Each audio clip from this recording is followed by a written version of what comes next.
BT+, SAS, c'est un cabinet d'ingénieurs conseil qui est, si vous voulez, transversal. Transversal puisque BT+ a une mission dans le domaine de la topographie, dans le domaine de la cartographie et dans les domaines de la géotechnique.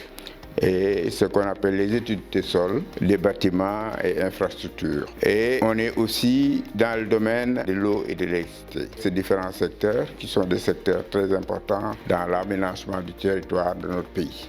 Si on parle des forces de BT+, elles peuvent se résumer en termes donc, de symbiose de compétences, parce que BT+, c'est une fusion de plusieurs départements. On a le département géomatique, le département géotechnique, le département eau et électricité. Ces départements imbriqués donnent une certaine intelligence qui fait que, bon, à l'origine, je peux dire que BT+, c'était plutôt de la topo et de la géométrie, et puis les autres départements sont venus se greffer. Ils sont venus se greffer parce qu'il y a eu des activités qu'on externalisait et qu'à l'intérieur, on pouvait les faire. Donc en les faisant, c'est ça qui a fait la force de BT+ aujourd'hui, avec une soixantaine de personnes quand même, d'agents qui sont recrutés et une douzaine d'ingénieurs pluridisciplinaires.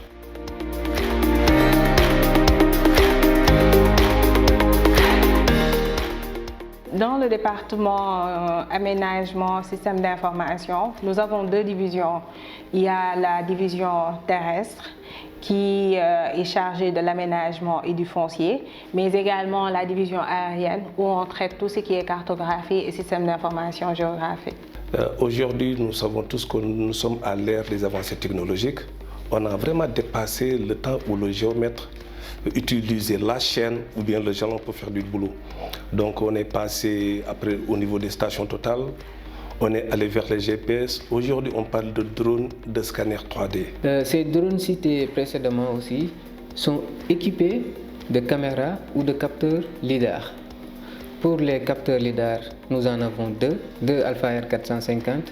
On a aussi une caméra Alpha 7R qui a vraiment une très bonne résolution pour des vues aériennes. C'est des capteurs vraiment adaptés pour des travaux topographiques et cartographiques de haute résolution.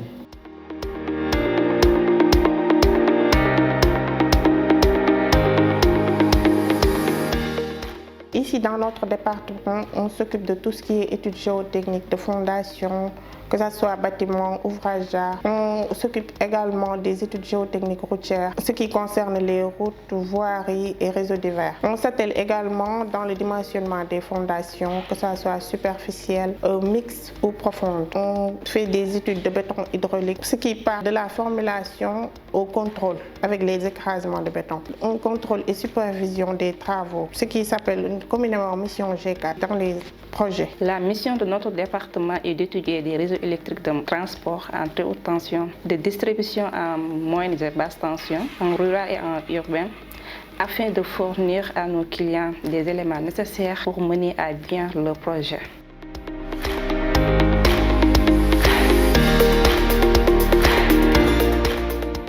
Chez BT+, j'ai eu l'opportunité de piloter certains grands projets dont je peux citer le pôle urbain de Daguerre, le pôle urbain de Lac Rose, le port de Ndayane qui est en cours de réalisation, la cimenterie d'Afrique, CIMOF, et le dernier projet phare, le projet BES, projet régional d'accès à l'électricité dans les régions de Ziguinchor, Sédhiou, Kolda. Ici au Sénégal, on a réalisé pas mal de projets comme le TER, train express régional.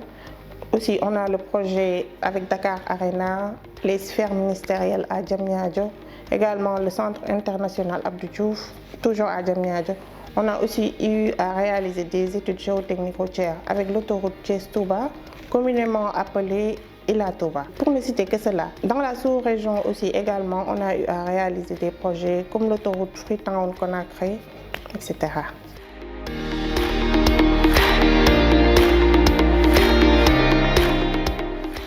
Nous constituons une famille. En fait, Nous tenons, surtout le top management, des réunions souvent qui sont organisées avec l'ensemble des ingénieurs et des réunions de coordination qui sont organisées pratiquement tous les 15 jours pour faire le point sur l'avancement des projets et ma foi, ça nous permet donc de manager, de savoir les problèmes qui sont dans l'entreprise, les besoins et tout ça, et de définir une politique pour résoudre ces problèmes-là. Dans un département à majorité masculine que je dirige actuellement, je dirais que l'environnement de travail est assez paisible et épanouissant. Parce que j'ai eu le soutien de 2 mentors, à savoir M. Ley et M. Ndir, qui sont toujours là à nous accompagner et à nous aider dans toutes nos entreprises.